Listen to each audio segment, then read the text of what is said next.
एक आदमी ने सपने में देखा कि उसे गोली मार दी गई। जागने पर उसने पाया कि उसकी छाती पर सचमुच एक घाव है। उसे समझ नहीं आया कि ये क्या हो रहा है। वो जल्दी से अस्पताल पहुंचा। जब डॉक्टर को पता चला कि घाव सपने में हुआ तो उसे लगा कि शायद ये कोई मानसिक बीमारी है। वो दूसरा डॉक्टर बुलाने गया, लेकिन जो मनोचिकित्सक आया वो वही आदमी था जिसने सपने में उसे गोली मारी थी।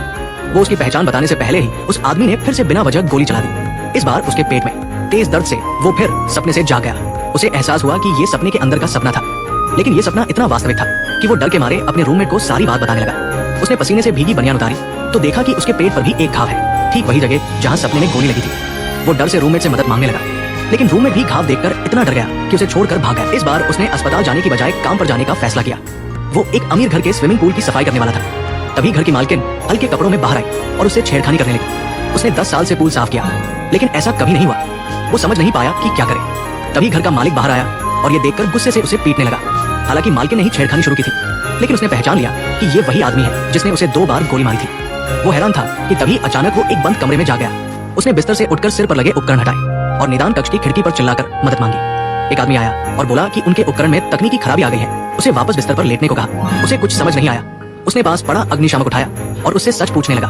वो आदमी मजबूरी में कमरे में आया और बोला कि ये विटास कंपनी का प्रयोगशाला है जो सपनों के जरिए उसकी बुरे सपनों की समस्या ठीक कर रही है। उसे शांत करने की कोशिश कर ही रहा था कि वही गोली मारने वाला आदमी फिर आया और बिना वजह गोली चला दी।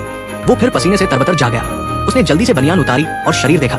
इस बार कोई घाव नहीं था। वो राहत की सांस ले ही रहा था कि लगा कि सब खत्म हो गया। तभी उसका रूममेट बाहर से आया और एक चिट्ठी उसके सामने फेंक दी। रूममेट के जाने के बाद उसने उत्सुकता से चिट्ठी देखी तो पता चला कि ये विटास कंपनी की थी। उसे कुछ गड़बड़ लगा। उसने लिफाफा खोला तो उसमें सपनों की चिकित्सा के बिलों का ढेर था। वो तुरंत कार लेकर विटास कंपनी पहुंचा।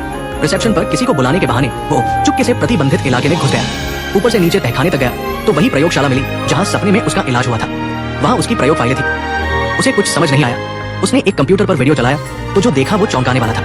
पता चला कि सपने में उसे मारने वाला आदमी एक पूल सफाई कर्मी से झगड़े के बाद हाल ही में घर पर गोली से मारा गया था। और जब उसे पता चला कि वो हत्यारा खुद है तो वो घबराकर प्रयोगशाला से भागा और पूरी तेजी से अपनी कार तक पहुंचा।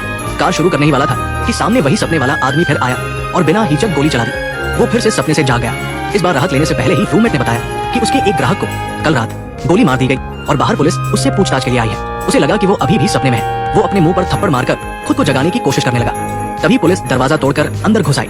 उसने देखा कि अगवा पुलिस वाला वही सपने का आदमी था। वो गिड़गिड़ाने लगा, लेकिन पुलिस ने बिना रुके गोली चला दी। इस बार वो तुरंत नहीं जागा, बल्कि प्रयोगशाला में दर्द सहता रहा।